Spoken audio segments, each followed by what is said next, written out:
तुम्ही समीर वानखेडे सरची माहिती महिन्यात चिपकून दिली. मी कोमात गेलो. वांदे काय होतात मला म्हणाल काय, मला तुम्ही काही म्हणाल मला बरं वाटतं बाबा.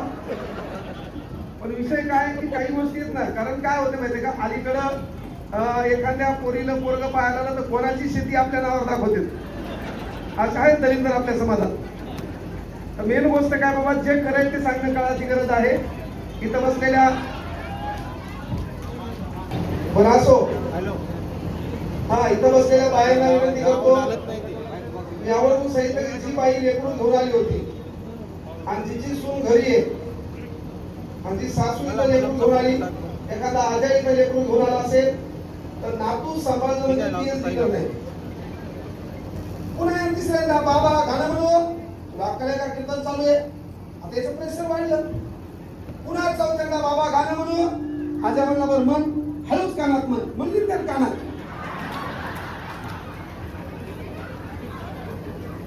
लेकर असतात त्या मार्गाने आबा यायला शाळेत नाही. आणि आमच्या कार्यक्रमात कुठे गेल्यावर काय व्हायले माय पुसद म्हणल्यावर एज्युकेशन क्षेत्रामध्ये नंबर 1 आहे, विकासात नंबर 1 आहे, पोऱ्यात बी नंबर 1 आहे, पोरीत बी नंबर 1 आहे आणि बाकीच्या कुटाण्यात बी नंबर 1 आहे. सध्याचा जो युवक आहे, कारण मी बोलताना बोललो युवकाचे दुसरे आदर्श शहीद आलम भगतसिंग. म्हणजे सध्या आपलं जे पोरग आहे ह्या पोराच्या डोक्यात सध्या प्रेम नावाची कन्सेप्ट उपाळी पा. आणि तुम्हाला आवर्जून सांगतो, कुठल्याही बाबा बुवाच्या नादी लागू नका, नाहीतर घराघरात अशोक खरा. हा कार्यक्रम तुमचा व्हायला वेळ लागणार नाही. तर आमचे दलिंदर ती कॉपी करायले, आमचं पोरग सध्या फॉलो करायले, आमचं पोरग फॉलो करायले, ज्याने डुप्लिकेट चायना घातल्या, समाजामध्ये हैदोस माजवलाय, ज्याने समाज बिघडण्याचा प्रयत्न केलाय, जो समाजामध्ये भाई भाऊ दादा म्हणून फिरण्याचा प्रयत्न करायलाय, त्याला आपलं पोरग आदर्श मानायले. आणि हे पोरग आदर्श मानताना जेलमधून सुटलेल्या आरोपीची या महाराष्ट्रात वाजत गाजत मिरवणूक निघत असेल आणि त्या मिरवणुकीमध्ये इथली तरुणाई फिरकत असेल तर शहीद आलम भगतसिंग यांचा आदर्श होऊ शकत नाही. या की बाबा युवकांनी पहिले तपासा आपला आदर्श कोय आणि बापाचं काम आहे, माईचं काम आहे, त्या लेकराच्या नजरेत पहिल्यांदा आदर्श बनण्याचा प्रयत्न करा. तुम्ही जसं वागता तसं वातावरण घरामध्ये क्रिएट होते. तुम्ही बाबासाहेबांचे विचार घरात करत असाल, नक्कीच लेकरू तुमचं अनुकरण करते. त्यांना धक्का द्यायचा राहिला नेहमी तानातच. आणि एक गोष्ट जयंती कमिटीला एक तुमचा मुलगा म्हणून विनंती करतो, इथून पुढे कुठलाही कार्यक्रम ठेवा, कार्यक्रमामध्ये जो प्रेक्षक वर्ग असतो का त्याच्यामध्ये दरी निर्माण करू नका. तर दरी कोणती माहितीये का, वरती बसला म्हणजे थोडा श्रीमंत आहे, तिथं बसला म्हणजे त्याच्या कमी श्रीमंत आहे, खालचे लगेच गरीब आहेत. ही दरी आपल्यात निर्माण होता कामा नये. विचार मंचावर असे लोक बसवा म्हणजे केवळ मला 1 लाख डायलॉग पाठेल माहिती सांगतो. मी जर इकडे नसतो ना, माझ्या एवढा महाराज नंबर 19 पण असं आपल्याला लय काही येते. फक्त विनंती येते, ज्या गरीबाच्या भरोशावर तुम्ही मोठे झालात का चला त्या गरीबाला विसरू नका. हे तुमचं विनंती काय बाबा की बाबा आपल्या जयंती कमिटीमध्ये काय असतं माहितीये का, आपण या ठिकाणी बसतो, तिथे एखादी आजी असते बा, तिथे एखादी माता माऊली असते. प्रॉब्लेम काय असतो, नवरा मरण पावलेला आहे, पोरग आहे, सून काळजी घेत नाही, लेक कधी विचारत नाही, उद्या चूल पेटल कडे हा प्रश्न आहे. इथे बसलेली एखादी आजी, हे प्रत्येक गावात एक उदाहरण आहे. इथे बसलेली एक माता माऊली आहे ना, पोरग कधी लक्ष देत नाही, सून कधी विचारत नाही, नवरा मेलेला आहे, आखी हयातीची काम करण्यात गेली, राहिले 10-12 वर्ष, त्याच्यात तिला इथं बसावं लागते. जयंती कमिटीतून वाचलेला पैसा, आमच्या सारख्याचे भाषण ठेवलेले लय मोठा काही फरक पडत नाही, पण त्या जयंती कमिटीतून थोडेफार पैसे वाचले. 1 क्विंटल गहू घ्या, त्या आजीच्या घरात देऊन टाका. बाबासाहेबांचे चळवळ किती सुरू आहे ते तुमचं काम. तुम्ही लय डेंजर घेत. आमचा पोरगा सामाजिक चळवळ करायला उभं राहते तेव्हा तू काय लागेल ती मुर्द्या तुला काय घेणे, तूच पाहिना. काय का मेन गोष्ट काय माहिती का, महिला मंडळ बाबासाहेबांनी कुठलंही काम करताना पहिल्यांदा संविधान लिहिलं. संविधान लिहित असताना इथं बसलेल्या किती बायांना वाचलंय त्याने हात वर करा. एक तू पोरगी आहे का? तो बाया विचारले हो. हा बाया जोड. एक छान जोक सांगतो तुम्हाला. 3 मित्र आळशी असतात. बोलो ते तयारी करतात काही लक्षात घ्या. 3 मित्र आळशी असतात. आळशी म्हणजे लय दलिंदर आहे ना, कुठलंच काम करणार. उद्या अभ्यास कर, करू ना, जाऊ द्या ना, परीक्षा लांब आहे ना, भाऊ हे कर, करता येईल ना.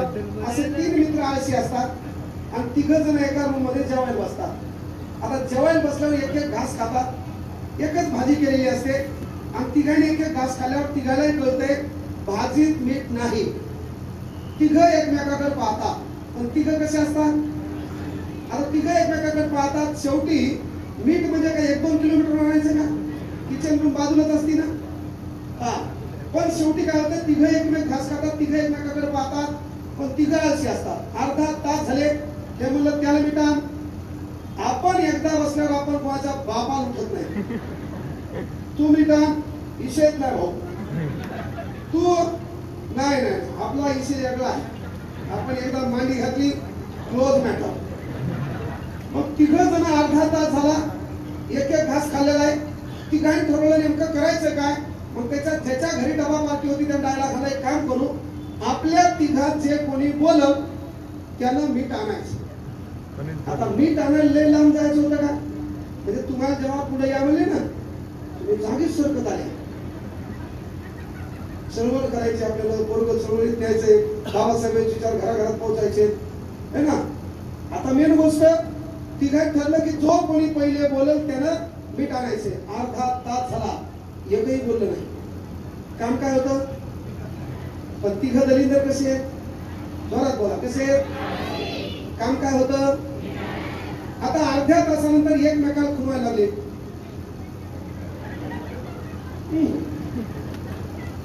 6 वाजले संध्याकाळचे एकही बोललं नाही. काम काय होतं? पण 3 दलिंदर कसे होते? रात्रीचे 12 वाजले ताट तसंच 3 एकमेकाकडे खुमायले पण एकही उठलं नाही. काम काय होतं? मीठ आणायचं. पण 3 दलिंदर कसे? 3 ताटाच्या बाजूला झोपी गेले. सकाळी उठले एकमेकाकडे पाहिले पण एकही बोललं नाही. काम काय होतं? पण 3 दलिंदर कसे होते?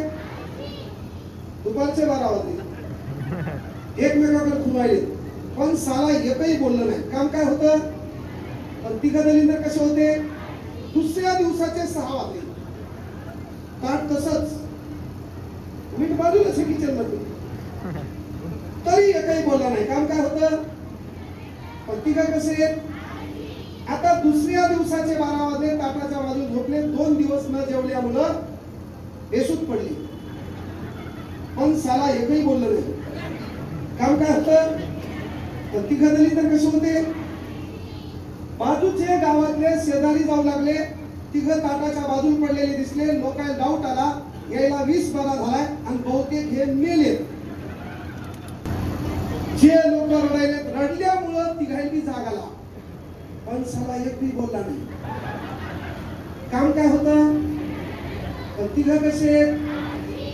शेवटी अर्धा 1-2 4 तास 4-5 तास रडले. शेवटी म्हणजे कार्यक्रम आटपा. तिरड्या तयार झाल्या. 3 तिरडीवर टाकलं, सुतळीन कच बांधलं तरी एकही बोलला नाही. काम काय होतं? 3 खांद्यावर उचललं. 3 घेऊन आपलं मशानभूमीकडे निघले. एसी पसी आले, खांदे बदलले, बबाड घरचे रडायले तरी एकही बोलला नाही. काम काय होतं? शेवटी मशानभूमीत नेलं है ना, सरणावर ठेवलं, लाकडं टाकले, आवळून बांधलं तरी एकही बोललं नाही. काम काय होतं? 3 कसे होते? शेवटी घरचे रडले, रडू रडू कदरून गेले तरी साला एकही बोललं नाही. काम काय होतं? शेवटी म्हणजे आता बस झालं. माईची तब्येत पहा, बापाची तब्येत पहा, आता गेले तर त्याला कोणी काही करू शकत नाही आहे ना. नियतीचा खेळ कोणी रोखू शकत नाही. चला कार्यक्रम आटपा म्हणले. पहिल्या सरणावर राखेल टाकली. त्याला राखेलचा वास आला पण भाऊ बोलला नाही. काम काय होतं? मीठ आणायचं. पण हे दलिंदर होते कसे? आळशी. मग शेवटी आता लय वेळ झाला म्हणले म्हणून भाऊला दिलं फुकून. आता मळ पेटलं, जाळ सुरू झाला, याला 2-3 चटके बसले, तरी भाऊ बोलला नाही. काम काय होतं, दलिंदर होते कसे. आता चटक्याचं प्रमाण वाढलं. चटक्याचं प्रमाण वाढल्यामुळे धनकन काय केलं, लाकडं बाजून फेकले. मला जाऊ नका, मला मी जिवंतच आहे. लगेच बाजूचे दोघं उठले, चल मिटान.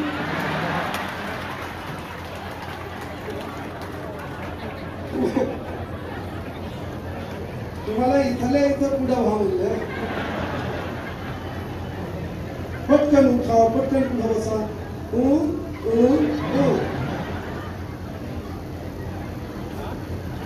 बाय चान्स सांगा मी ओरिजिनल मास्टर आहे का. आणि आपल्या इकडे नव्हता काय, त्यानं ओसो जेल पाजला, थम्सअप पाजलं, काय लोकांनी पिलं, काय ते टेबल टेनिस. पण लहान लेकरं इथं तुम्ही आणलं भाऊ. आता प्रश्न पडला, ठेवा कुठं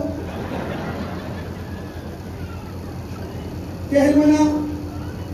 ते मित्रासोबत गेले नाही, त्याने फक्त 11 झुलत येऊ नये. विनंती आहे महिला मंडळांना, जयंतीच्या कार्यक्रमामध्ये मी आवर्जून सांगितलं, चळवळ या लोकांवर डिपेंड आहे. आणि पोरिओ, तुमचं एक काम हे पहिलं, आपला बाप घरी दारू पिऊन येत असेल, विनंती एकच करा तुमचा भाऊ म्हणून, आपला बाप घरी दारू पिऊन येत असेल तर उद्यापासून एक परिवर्तन करायचं. स्कूलचं जे काही दप्तर असेल, कॉलेजचं दप्तर असेल है ना, बॅग असेल, त्याच्यात आपले पुस्तकं भरलेले कळलं का. मोबाईल प्रत्येकीकडे, मोबाईल नसणारी पोरगी कोणी हातवर करा. 12वी पास आहे, मोबाईल नाही. इथं बसलेल्या तमाम पुरुष मंडळाला विनंती, आपल्या बायकोला एकदा आणा. तिला मोबाईल घेऊन कोण द्याला. आपल्या पोरीनं कपडे कसे घालावे हे डिपेंड माईवर आहे. म्हणून पोरीनं चित्रे चाळे केले, कपडे वेगळे घातले, पहिले बायकोला आणायचं. मग केस हो द्या, काही हो द्या, काही फरक पडत नाही. लोक म्हणतील आमचं अभिव्यक्ती स्वातंत्र्य खड्यात घाला, काही नाही. मी काय म्हणलं, इंग्रजी डबल 100 वर्ष पाहिजे होते. येणाऱ्या काळात प्रत्येक घरासमोर एक कॉन्स्टेबल उभं करावं लागणार. प्रत्येक घरासमोर एक कॉन्स्टेबल, प्रत्येक घरासमोर. काय का तू बाहेर निघला कपाळावर सापड, तुला अशी आतून चिठ्ठी द्यावं लागणार. पोलीसवाला चिठ्ठी घेणार, त्याच्यावर लिहिले असणार, दळणाचा डबा आणू का. 5 मिनिटाचा आहे वापस. त्याला का विनंती काय आहे, आपल्या लेकरावर कसे संस्कार करायचे यामध्ये 90% वाटा माईच असतो. तर माईनं पोरीचा लाड करू नका. लाड करा अभ्यासामध्ये. तिला एखाद्या कॉलेजला फीस मास्टर प्रश्न विचारायला लागले, लपून राहिले, लप आपल्याला उत्तर येत नाही. शिकवतो हे काय सांगतो.